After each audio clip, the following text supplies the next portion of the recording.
Jarrett, good morning. Morning. Nice beard. I like it. When we're done here, will you reach out to me offline? I want to Yeah, talk to you. absolutely. I'll give you a call. Thank you.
Testing 1, 2, 3.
Good morning.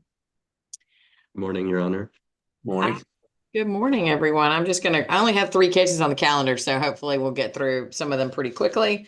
Position 1, forming and shoring versus Stone Mountain Access Systems. Who do I have here for forming and shoring? Brendan McCarthy, Your Honor, for plaintiff. I'm Mr. McCarthy, and Good is morning. Mr. Lehman? Your Honor, Mr. Adams. it's just me this morning. Okay. Tony's out in California. He ended up having terrible reception and background noise this morning. So you're stuck with me this morning is really what I'm getting at. That's perfectly fine. First of all, I want to thank you all for plowing through so much of what you have plowed through to get me something that looks like a final CPTO, even though, as I understand and just want to confirm, I think we've all agreed that you guys are going to proceed on a bench trial. Is that right? Yes, Your Honor. Okay. Correct. And so really, I think the announcement was 3-ish days. Is that right? Yes, Your Honor. And that may one of the things I raised with the court is you may remember I have a special needs son and I need to be home for care. So I asked for just a modified trial timing of 9:30 to 4:30, Okay. especially in light of the General Assembly being there. I know. And And also you might want to add in an hour because one of the reasons y'all should be glad we're having Zoom hearings is there's some force field around this building right now with the traffic that's basically impossible to get to this building. I don't, it's crazy. But yes, Mr. McCarthy, I do recall that and I don't have any problem accommodating. And I know that Mr. Adams and his firm also indicated they didn't have any issue accommodating that as well. So maybe build in that extra 4th day just in case. I would think that it depends on how fast we slog through some of the evidentiary issues. This is a case involving a lot of invoices and delivery tickets. Yeah. So. And that really too, in terms of efficiency. Now, if it were a jury, I would be much more, I would much more affirmatively require that you sit down and do this. But even though it's just me, I do think that there is some progress that can be made if y'all have already gotten through part of it or continuing to work through it. But if we were going to start the trial on, say, Monday, I'm not even looking at the right month, sorry. If we were going to start a trial on, say, Monday, the 23rd, then, I mean, and we can start it because it's a non-jury trial. I have a lot more leeway in terms of when we start it. But if, let's say we were to start it on the 23rd, what I would likely do is expect you guys to have gotten together on, say, the 20th and agree on what your exhibits are going to be, and try to narrow it down to only the exhibits where there's an issue of whether it's valid, whether there's a proper foundation for it, et cetera. I know that's some issue that you guys have. Yes, Your Honor. We'll have our exhibits and be able to send them to the other side. I know that they've not stipulated to a whole bunch of them. So that's going to be part of the issue for that. And if I recall correctly, part of the issue, Mr. Adams, is that part of your issue is that there is not a proper accounting for this equipment, and so do you question the origin of these invoices, or is that what's going on? So yes, that's pretty much it. Okay. You know, we're questioning whether whether the invoices are really valid in the first place, and a lot of the you know, and the delivery and the return tickets as well. You know, part of the issue that Brendan and I were going back and forth on the other day was, you know, some of the documents produced by Forming and Shoring were Bates numbered, some weren't. And so some of the trouble with identifying some of the documents, and we just want to make sure there's no surprise coming at trial. We want to make sure everything was actually produced. And so that's part of the difficulty we were having on some of the stipulations. And I think making sure that we exchange them in advance, I think that would help.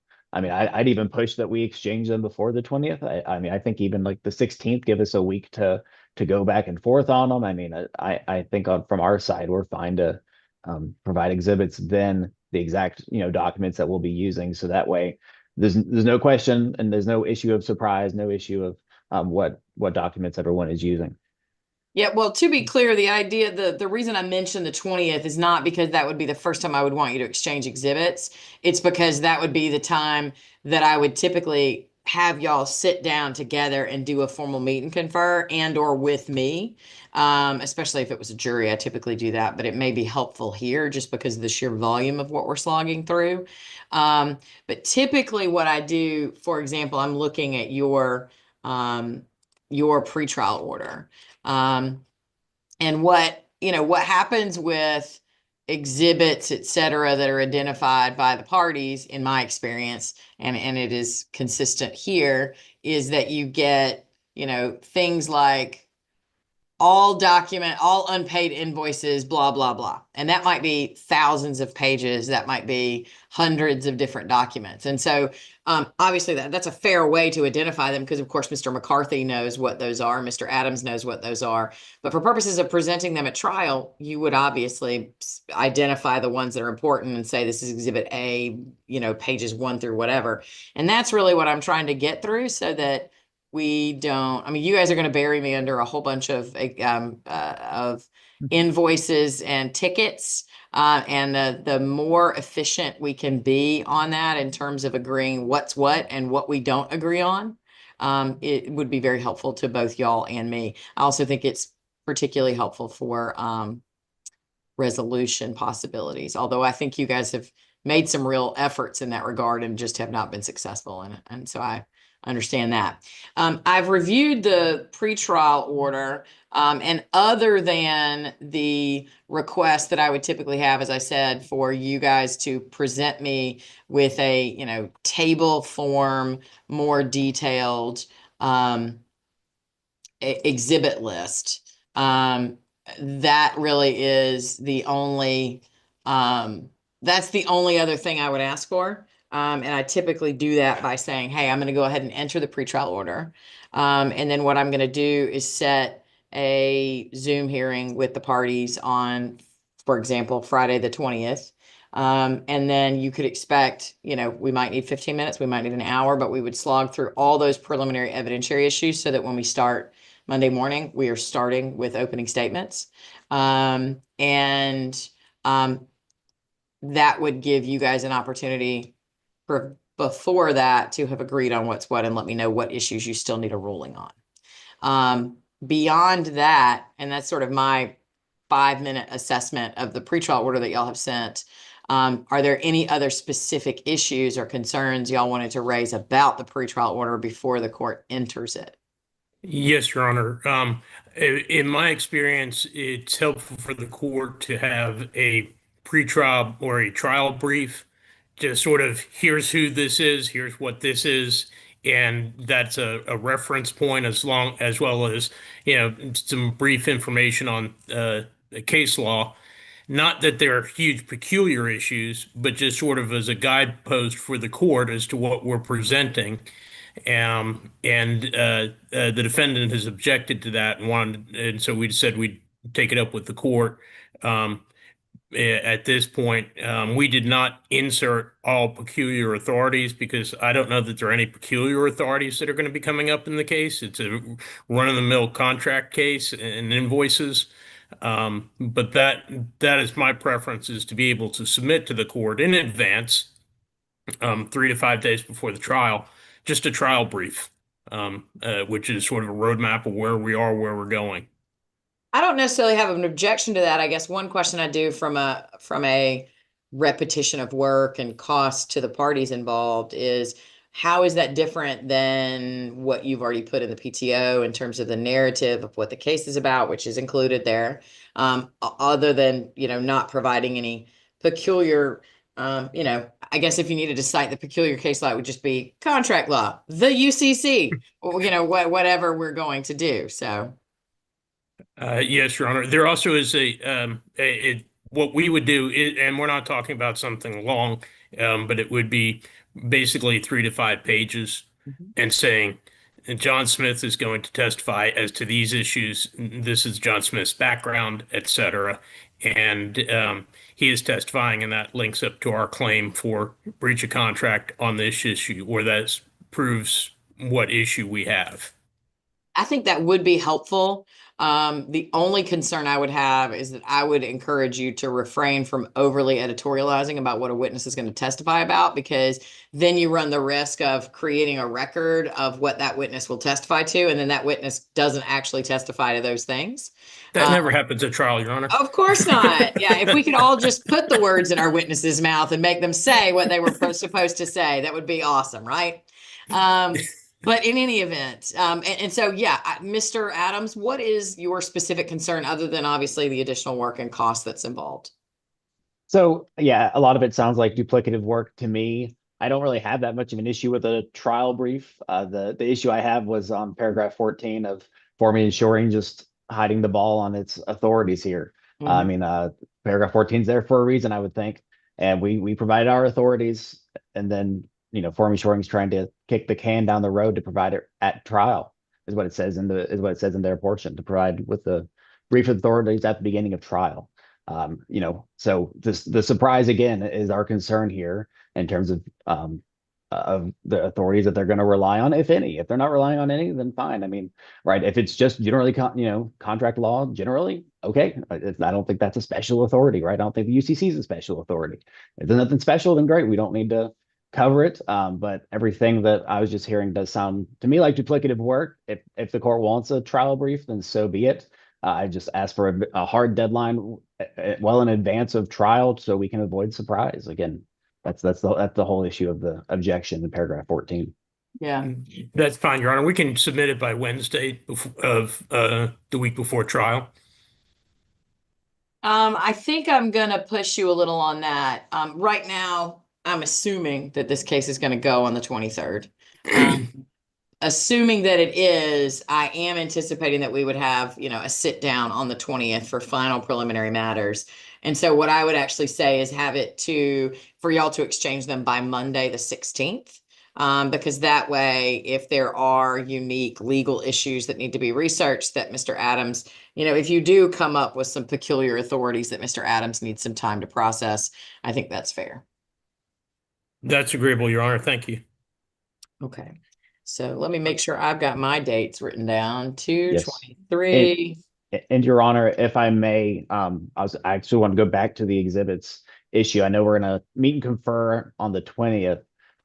Can we have a date? A date? I was going to make it the 16th as well, Mr. Adams. That's what I mentioned earlier. What I typically will do is say, look, you need to exchange exhibits by the 16th, and then have that meet and confer on the 20th to figure out who's agreeing to what and who's not agreeing to what. So that when you come to me and you've got 500 exhibits, hopefully you can tell me we agree on all of them except for these 30, right? And then we know that those are the 30 we have to focus on. And oftentimes, even those 30 are really about one particular issue, that if you can get a ruling from me, then we know, are they coming in or are they not coming in? So 2/16 will be the date for trial briefs and for exchange of exhibits and exhibit lists. And then 2/20, we will have Mr. Freehoff will issue a separate hearing notice, but we'll have, excuse me, we'll have a final pretrial conference on Friday morning, that February the 20th, likely at 9, as this one is. Yes, Your Honor. That is also winter break, so if the morning would be better for me, then so 9 o'clock would work well. Okay, and that the week of the 16th is winter break? Yes, Your Honor, but that's okay. We can still meet. I have coverage for my son in the mornings, just not in the afternoons. Okay, excellent. Well, as I said, I know what that's like to try and find coverage and work around winter break and all those things. So, Mr. Adams, any other concerns, questions regarding the entry of the pretrial order before we adjourn and I send you guys on your way? Nope, I believe that was it, unless Mr. McCarthy has anything else. Your Honor, the defendant filed a motion in limine. Oh, that's right. I did file those. When do you want us to respond to that? Well, I will plan to be taking it up on the 20th of February. So whatever's reasonable for you to respond to it at that, prior to that. Okay. we will get a response in earlier in that week. Okay. Anything else?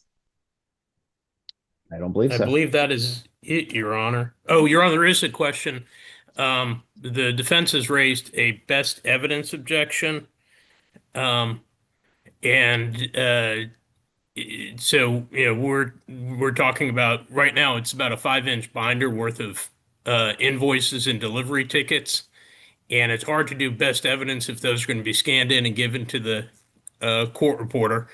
How does the court address that issue? We've already provided, and we'll provide it again electronically, copies of all the documents, but it's harder to do it when you keep handling the same original piece of paper. Mr. Adams, tell me what, I mean, I'm familiar with the best evidence rule, but tell me what your specific concern is. So, I actually don't think we've raised, I don't know if we raised the best evidence objection exactly. I mean, the idea, I guess it was maybe in one of our responses to a motion, maybe a few months ago. But the issue then was that we had an affidavit from the owner of Forming and Shoring, testifying generally as to invoices and delivery tickets, return tickets, and whatnot, and not attaching them, not providing them. So look, provide them. I mean, the summary evidence rules pretty clear, and so just provide the Okay. documents, provide the But backup. it sounds like we have the documents now, and so that hopefully will not be an issue. And we will go from there.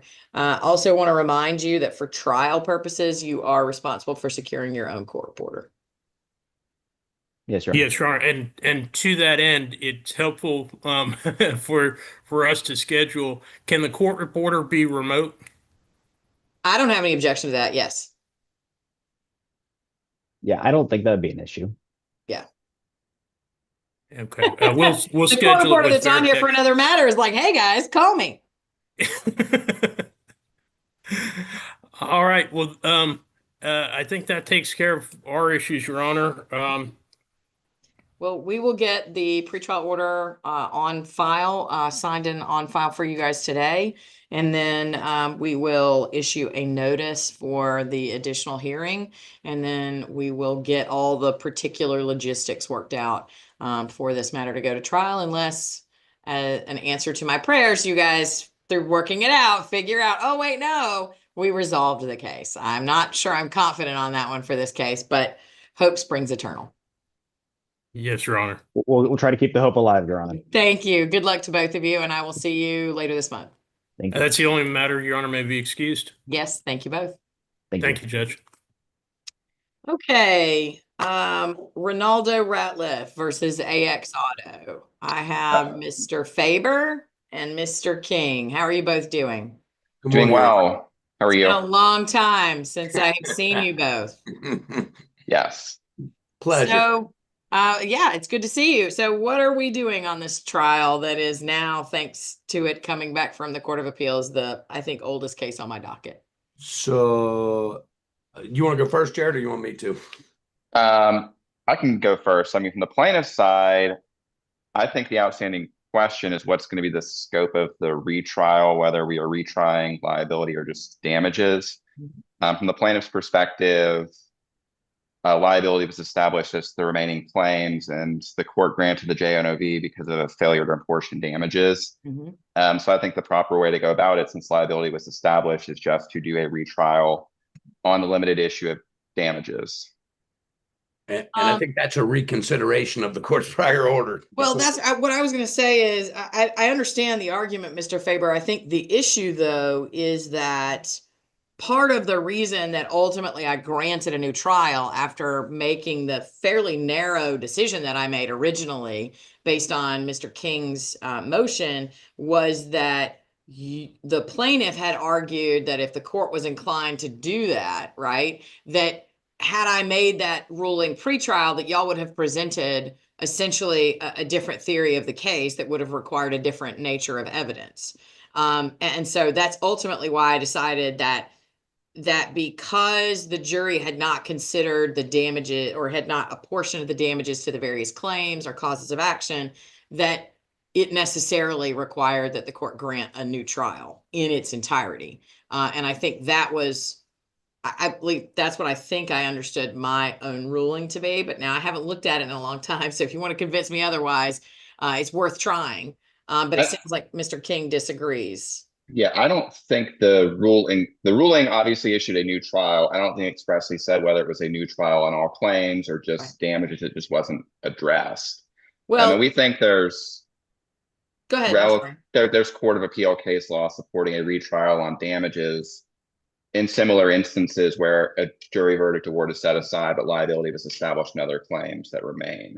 Understood. From our point of view, like the damages that were available for the claim that was set aside are coextensive with the damages available under the remaining claims for fraud and things like that. There was no evidence that would not have been presented to the jury on the question of liability with respect to the GFEPA that wasn't presented to the jury otherwise. So we think, like I said, the appropriate way to go about it is for a retrial on damages. And to the extent the court is inclined to do otherwise, the plaintiff would request the opportunity to be heard in further briefing on the issue and make a written submission to the court in terms of what the scope of the retrial should be.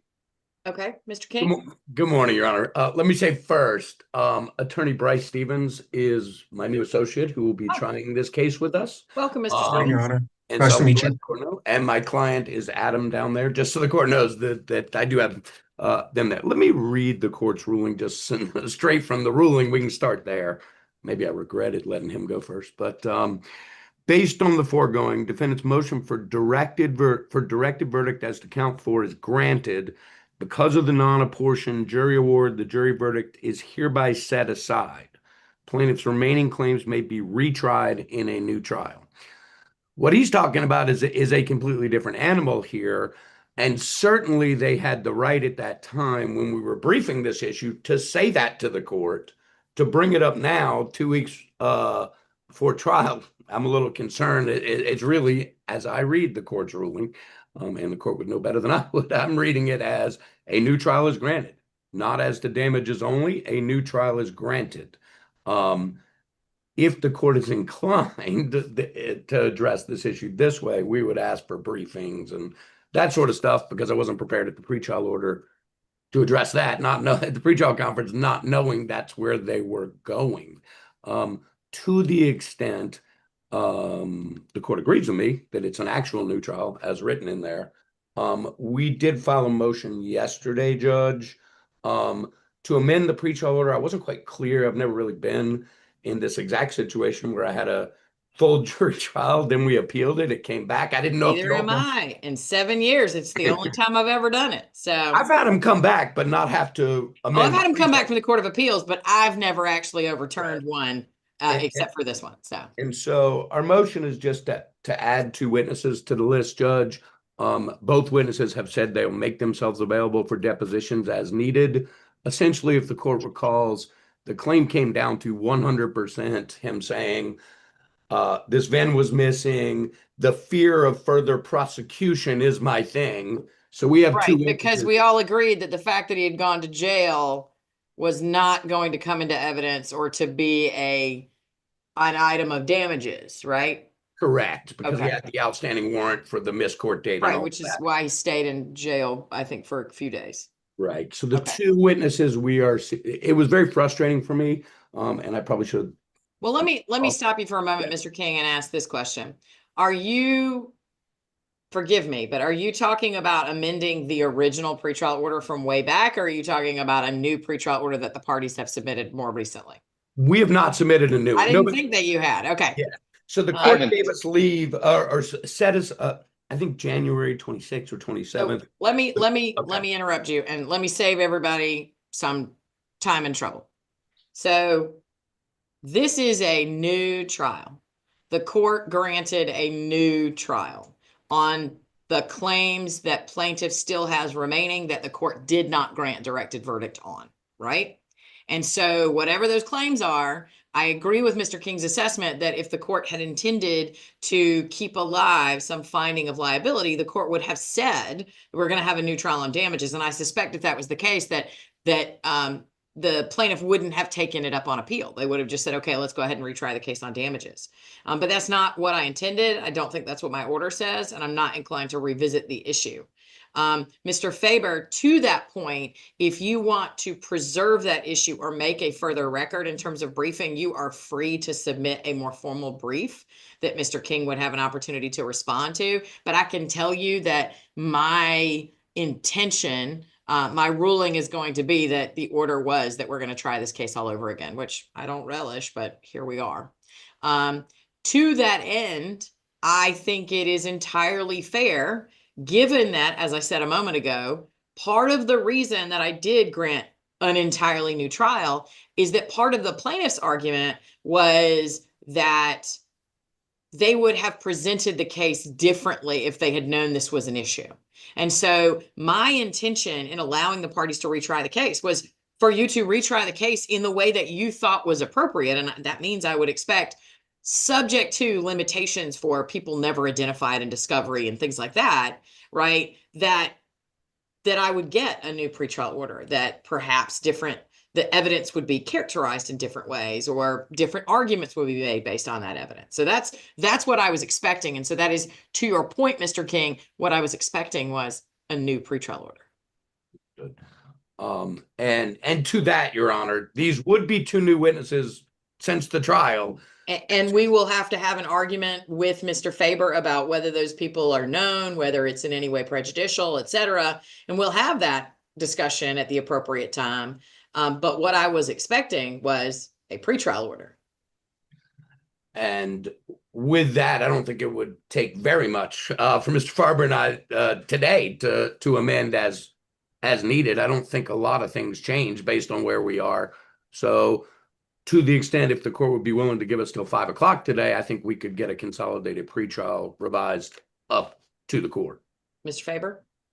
Yeah, I'm not in agreement to submit something like that by 5 o'clock today. Sounds like we're inventing witnesses that I don't know about, have never been disclosed, and things like that.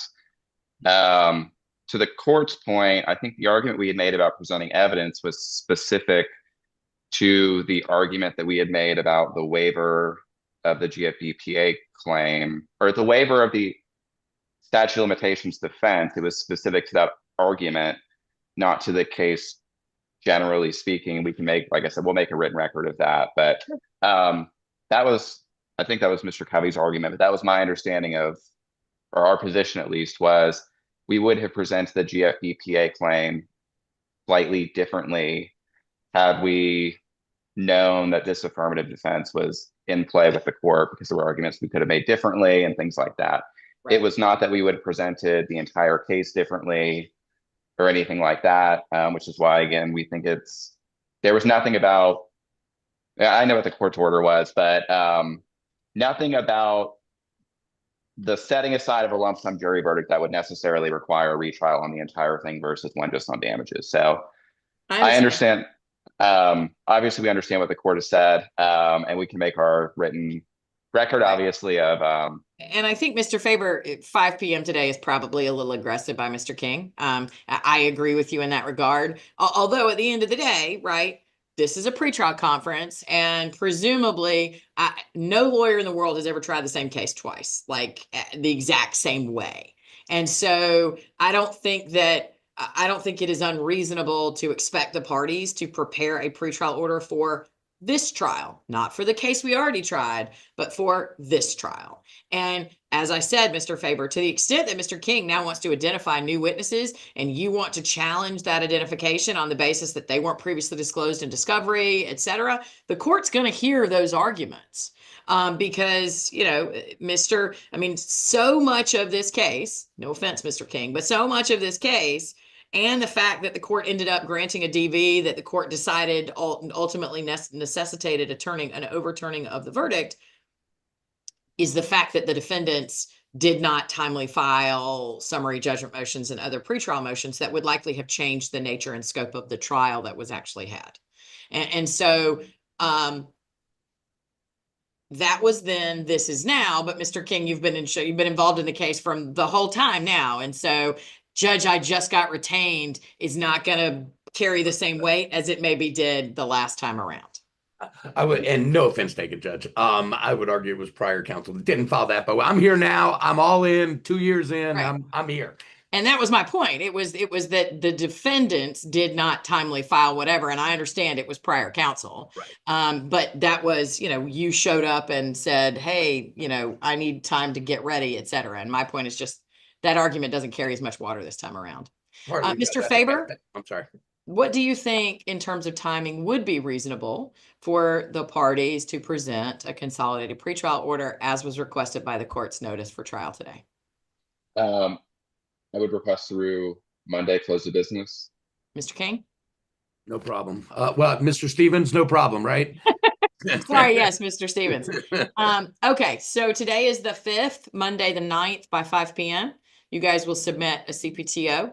And to the extent, other than a sort of general pretrial conference, if there are specific issues that the parties are unable to disagree on or believe need to be resolved, right? I need y'all, when you submit it, to email the court and let me know, so that I have the ability to sort of flag what we need to do in terms of any potential pretrial. How long do you think this, my recollection is this was not a particularly lengthy trial. Mr. Faber, what is your expectation of how long it'll take you? If it is a 2-witness trial, like a day and a half. If it is we're doubling the number of witnesses like they are requesting, I would presume a little bit longer. Okay. Mr. King, what are your thoughts? Between 2 and 3, I would say, Judge. Total? Total. Okay. Yeah, I think we can get it done in 2, but I talk a lot if the court recalls, so it's possible. I do. And this is a jury trial, correct?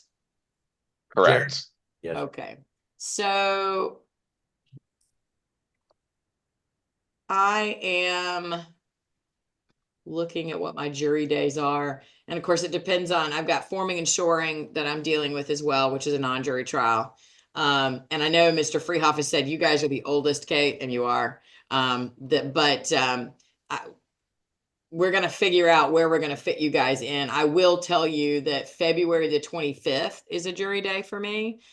So if, for example, which has, we all know happened before, even if forming and shoring isn't able to resolve their case, if they were to show up on the first day and get it resolved, it's possible that I would call you in on the 25th.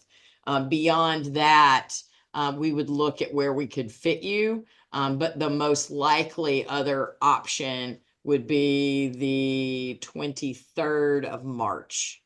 So that's your window of when I would call you in for trial. And for the court's edification, on the day of the 23rd, yes, sir. I have a criminal matter. It is an aggravated assault in DeKalb. I think we're resolving it, but I did want the court to be aware of that so that there were no surprises. Okay, well, I think we're going to resolve. Yeah, I appreciate that. Just make sure and timely file conflicts, because I had that issue with another case that was like, we have a conflict. And I'm like, you haven't filed a conflict. So just make sure that you file one if there is a conflict, and we can try to work around that if it's necessary. Mr. Faber, anything else, sir? Can I ask a clarifying question? So you said that it would potentially start on February 25th or March 23rd. Did I understand that correctly?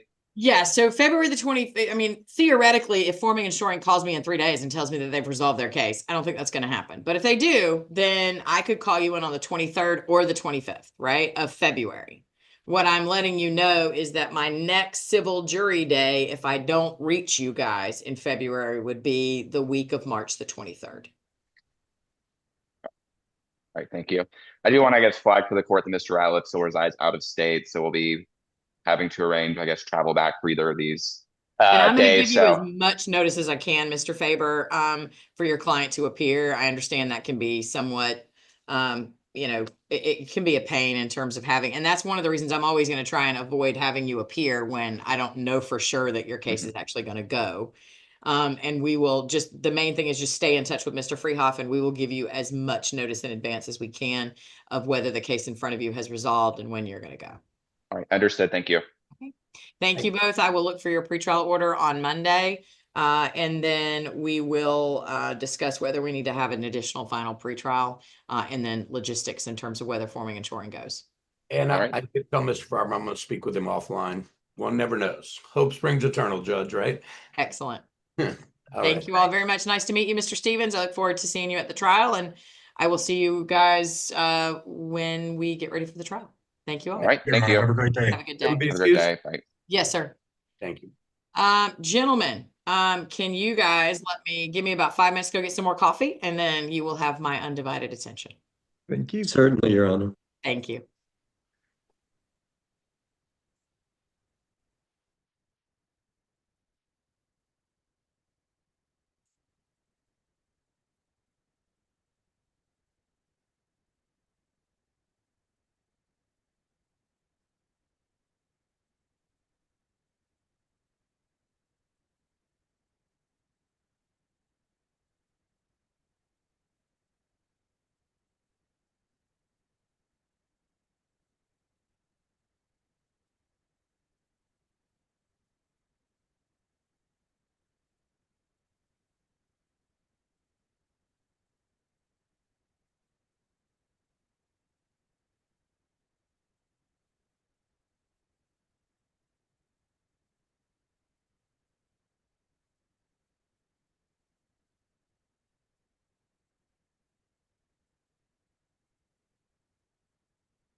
Hmm.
Good morning.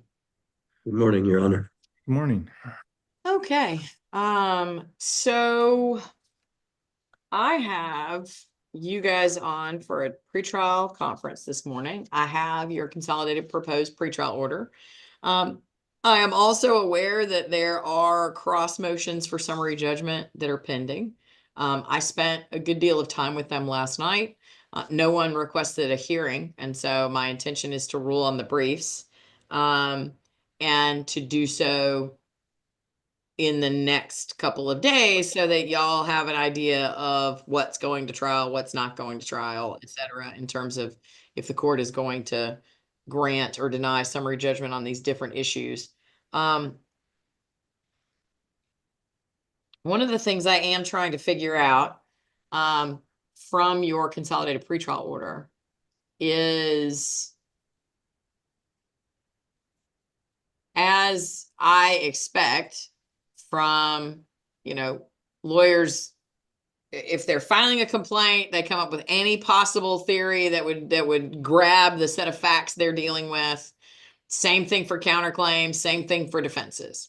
And oftentimes, some of those things sort of go by the wayside through the process of developing the case. And so one of the things I'm actually trying to figure out from the plaintiff's perspective and the defendant's perspective, without arguing your summary judgment motions, is I understand everybody's gotten creative about the nature of the defenses and the theories of recovery, but at the end of the day, isn't this still a case over $130,000 or $230,000 if Mr. Fallon's client is successful in arguing that the original payment shouldn't have been made and should be returned? I mean, isn't that it? The whole case is about that $230,000, is it not, Mr. Arkin? It is, Your Honor, but as I've indicated, the Concourse Athletic Club was purchased for $10.6 million and sold for $14 million.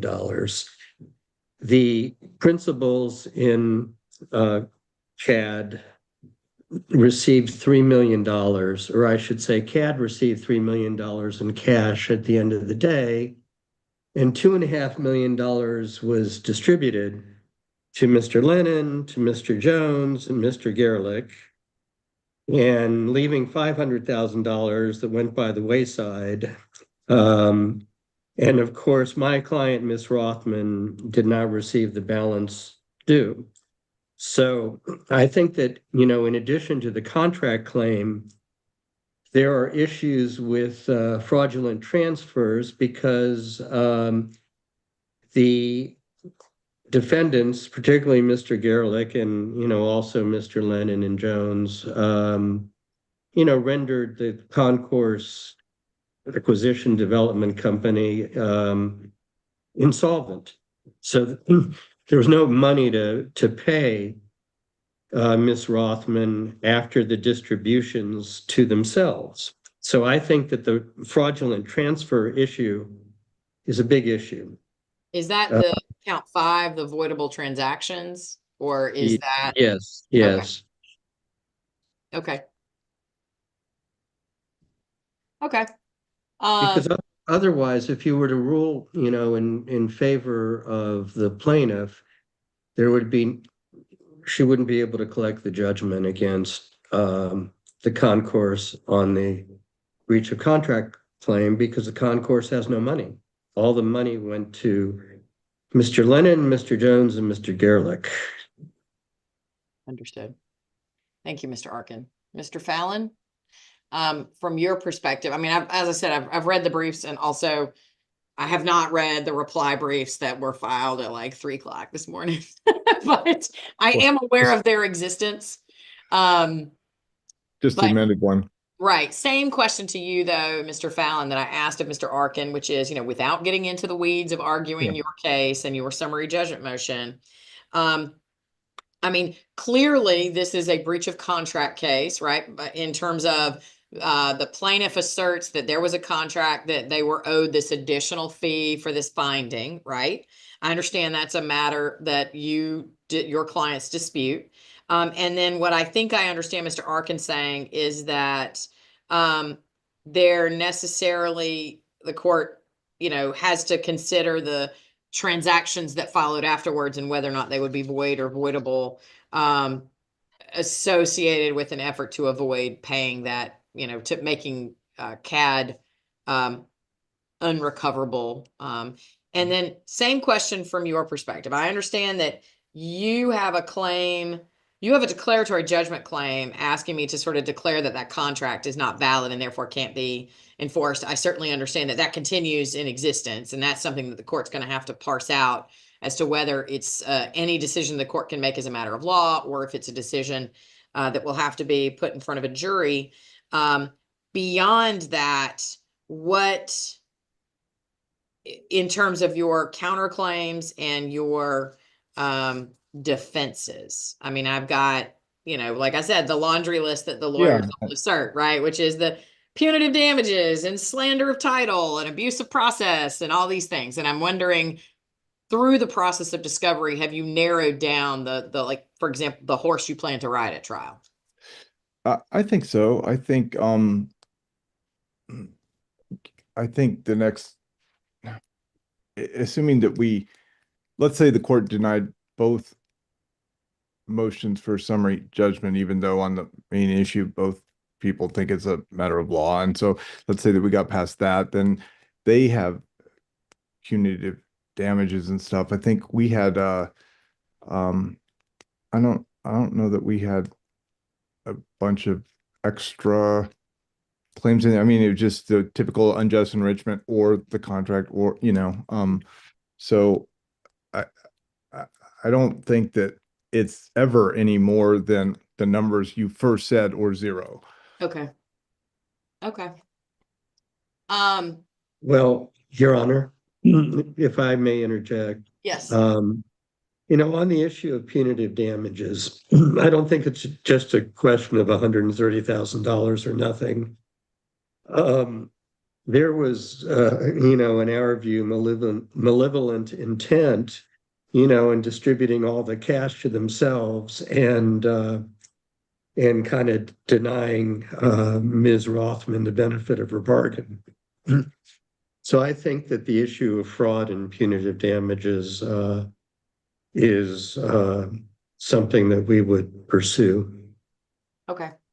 And I wasn't asking you to declare in this moment. I really was asking more for, as I said, colloquially to Mr. Fallon, like, what horse are you planning to ride? I'm sorry. The only other thing was you were right, Your Honor. It's sort of that old claim that would have been forgotten, but here we are for the slander of title and that kind of stuff, and the damages originally were in this case, and so well, that's related to what, the filing of the UCC? Yeah. Okay. I mean, it's not, maybe it's immaterial. It's not immaterial. It's not, compared to everything else, huge, but it's maybe more than zero. Well, I mean, I think it boils down to, if there was a good faith assertion of a breach of contract claim, then presumably, I'm not prejudging or announcing a ruling, but presumably the use of process to secure a debt or to secure entitlement to recovery of a debt, like a UCC1 or a FIFA or whatever, would be appropriate if the underlying assertion of the debt is valid. Well, respectfully, I mean, you can't just make up a FIFA, and you can't just go create a security interest if there was never a security interest. I mean, filing a false lien has statutory damages. You can't just So what were the damages that were suffered? Hang on. Now that is a matter for a different day. I'm just trying to hash through the laundry list of what's been presented to me. And so much of what I hear, I mean, to me, if this case, the purpose of a summary judgment motion, even if it's not going to be dispositive of the entire outcome of the case, is to parse down, right, what actually needs to be presented or not presented. And so that's what I'm trying to plow through today. Is this, this is a jury trial? How long? I'm looking at your pretrial And it looks like y'all have estimated how long for jury trial? 3 days. Your Honor, I submitted the proposed pretrial order. Mr. Fallon hasn't had the opportunity yet to provide his input. If I'd had any changes, I would have said what they were. I mean, like our witness list is blank, but he's got all of our witnesses in there. So that's, I Okay. think we're, Okay. Okay. Other than the very obvious, big giant elephant of the court ruling on your summary judgment motion to figure out what you're doing, are there any other matters that y'all need from me? Are there any other outstanding motions or issues other than, as Mr. Arkin has pointed out, the incomplete pretrial order in terms of exhibits, et cetera? Because I can't finalize the CPTO. It sounds like, Mr. Fallon, you don't necessarily need to add a list of witnesses, but I do need a list of exhibits if you plan to use them at trial. Because if they're not here, then Mr. Arkin's going to say they weren't identified in the exhibit list in the pretrial order, and so he can't use them. I just read it yesterday.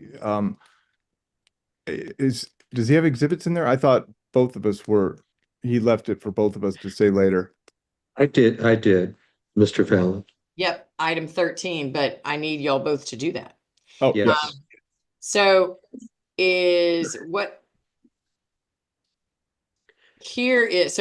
this case is on for February the 23rd. You have already heard that there are 2 cases that are older than this one that are set. So I do want to make sure that you are aware and understand that it is possible that you get pushed to March for the trial. In the interim, as I said, my goal, because I have freshly plowed through most of the summary judgment motion that was filed. I guess one question I have,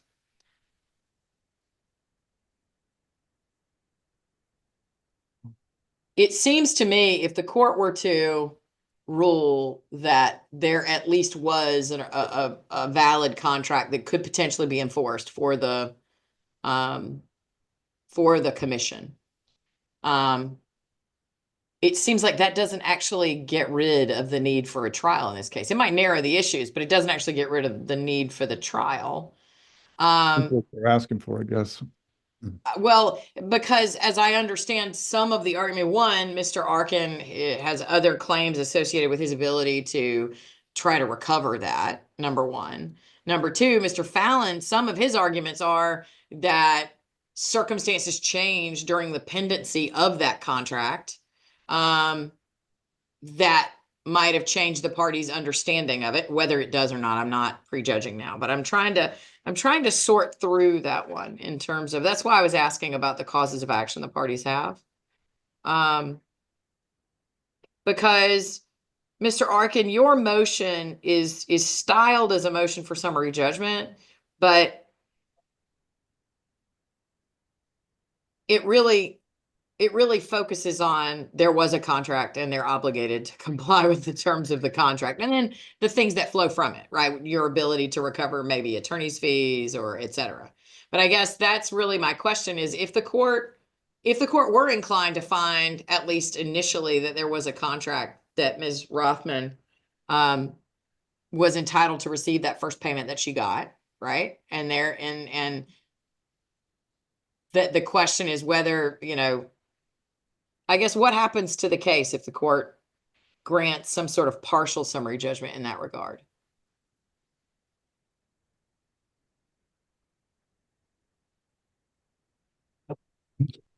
I'm not sure that I completely understand your question, but assuming you were to forgive me, rule Mr. that- Arkin, let me try and make it clearer. So you have like 6 causes of action. And Yes. obviously the first one is breach of contract. And if the court were to find as a matter of law that there was a contract that was enforceable, right? That the fact that Ms. Rothman wasn't a registered something didn't, under federal law and securities law, didn't negate or make that an illegal contract that was incapable of being enforced. Right. If the court were to find that what happens to the rest of these causes of action? Well, if the court was to make that judgment, then Ms. Rothman would be entitled to the balance due, which is $130,000. So then that would be off the table. So the next issue would be whether there were nefarious actions on the part of defendants that denied Ms. Rothman or denied CAD the ability to pay Ms. Rothman what was due. So those are issues of fraud, fraudulent transfers, void or voidable transactions, and the issue of intent as it pertains to punitive damages. I guess those are those not questions of fact that would need to be tried? And that's kind of my thought process. I haven't actually decided where I'm going to land on this contract because I want to look at some more of the case law that the parties have presented. But one of the things I'm trying to figure out is, although your contract, although your motion is framed as a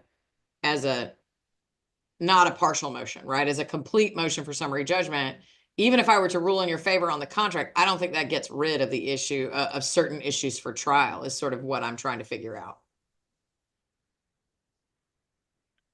It sounds like there are still some potentially disputed issues. And Mr. Fallon, I was going to ask you the same question.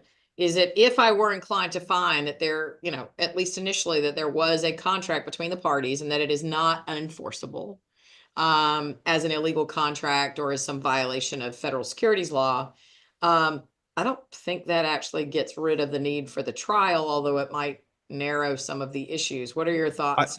I'm just wondering if, assuming that were true, there wouldn't be matters of law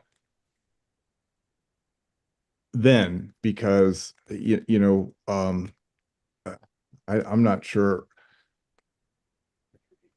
Given the arguments that they had in their defense on fraud, I'm not sure any reasonable juror could find that at the time of the contract, before any of the other things had happened, that there's going to be evidence that, I mean, they paid 100,000 of it, and so clearly they, so saying they just, nefarious, trying to defraud from the very beginning would be a tough row, but maybe it's a fact issue. And then also with regard to fraudulent conveyance, under the act now, that might have things that are matters of law as well. Frankly, yeah. So if they win on that, they would also have to, unless they wanted to just take the judgment and go home, if they wanted to pursue trying to undo a transaction with Lifetime or something, then or the payments that CAD made after it was all over, then they would have to keep pursuing that, I guess. So yeah, you're right, there still would be matters to find. Well, just to argue to the contrary, we've stipulated certain facts, and among the facts that we stipulated was that, yeah, there's a lot of them, and I really appreciate that, by the way. It makes my life a lot easier. Was that Mr. Lennon received almost $1 million from well, it's interesting. So Lifetime paid CAD, $14 million, of which $3 million was in cash. But somehow or other, Mr. Lennon received $1 million from Lifetime, but Mr. Gerlich ended up with Mr. Lennon's membership interest. So, from a corporate law perspective, there should have been a redemption rather than Mr. Gerlich ending up with Mr. Lennon's interest, and the same went for Mr. Jones and Mr. Jones's interest. But be that as it may, it stipulated that they each received approximately $1 million, and then Mr. Gerlich dribbled out, $542,000 to himself. Those facts are all stipulated. So what are the implications of that? We don't have to prove those facts, but, does that constitute some type of voidable transaction, fraudulent conveyance? That might be an issue, that might be a question of law if those facts have been stipulated, which they have been. So, I think it's possible for, the court to look at that and determine whether or not, on the basis of those stipulations, the court could rule regarding those issues pertaining to fraud, voidable transfer, and the like. So one of the, I appreciate that information. I think that it may be what has morphed through the process of the case developing. Excuse me. And obviously I'm aware that what was alleged in the complaint includes some assertions about who owns what, and how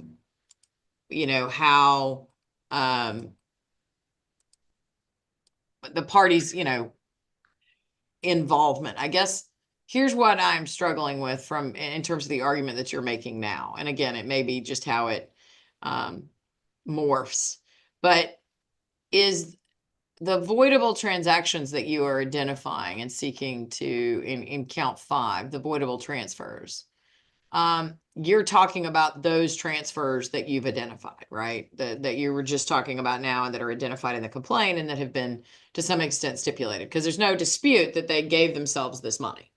And the issue is whether or not that was in violation of whether or not it was done in a manner that would create a cause of action as a voidable transfer.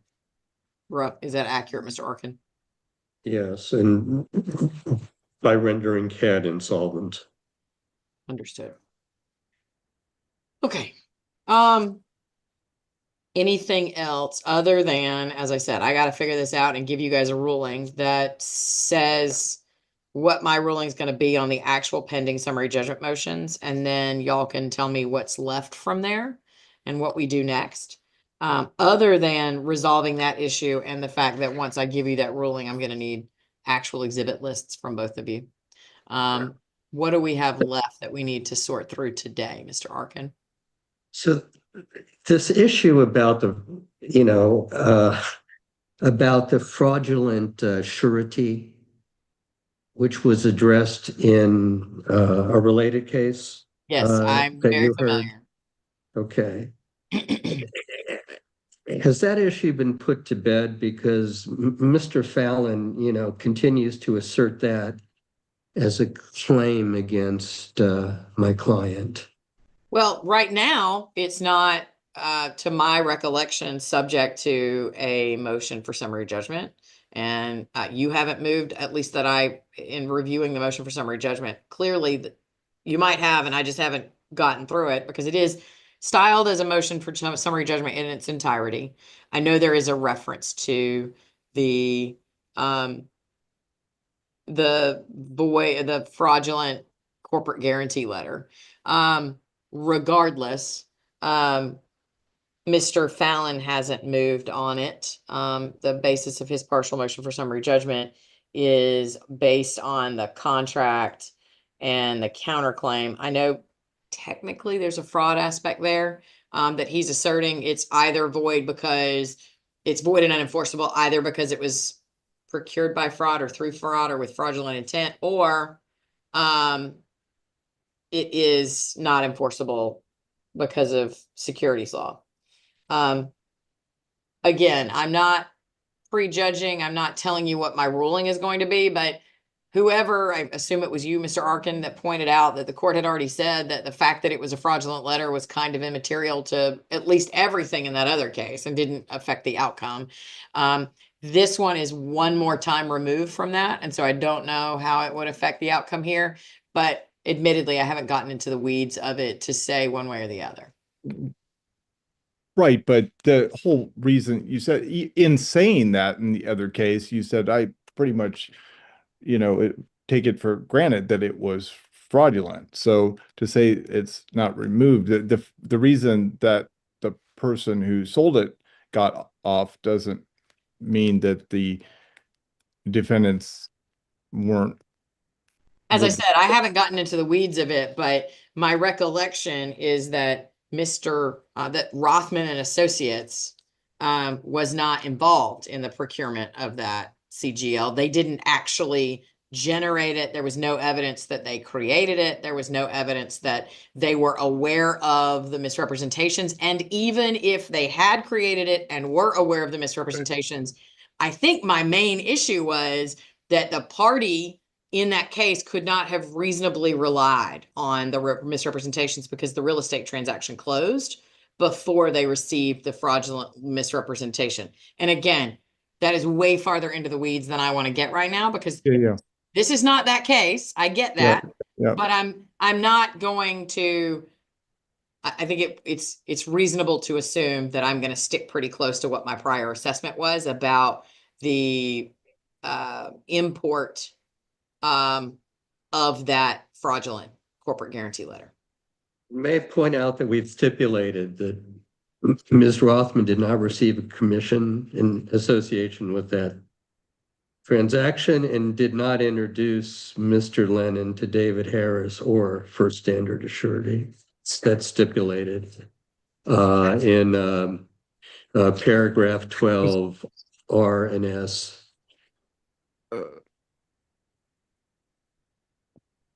Okay. That's Mr. Fallon. Sorry, I'm sorry. he is right that was their version of it, and to the extent that it was well, that's never mind. So, Mr. Fallon, the question I actually asked Mr. Arkin when he mentioned the corporate guarantee letter and whether that was an issue, to the extent that it has been discussed in these briefs, I will address it. But I'm just reminding everyone of what my ruling was previously on that CGL.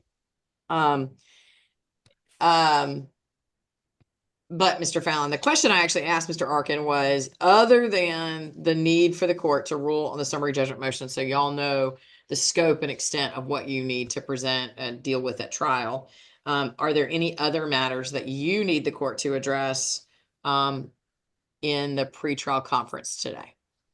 No. Okay. Mr. Arkin? When would you like us to complete the pretrial order and list the exhibits, Your Honor? So, what I'm going to do is a couple of things. One, I'm going to tell you that one of the main reasons that the pretrial order gets entered is because it closes the universe of pleadings. And don't get me wrong, you guys have not, as some people do, abused the ability to amend your pleadings, up to the entry of the pretrial order. But to be clear, I am ordering that as of now, nobody can amend their pleadings, right? Pleadings are closed, we're done. I am not going to enter the pretrial order, however, today because I want it to be completed. And I think that reasonably, if you guys were to focus on that and try to get me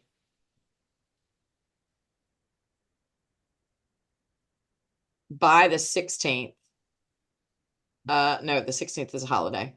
By the 17th of February.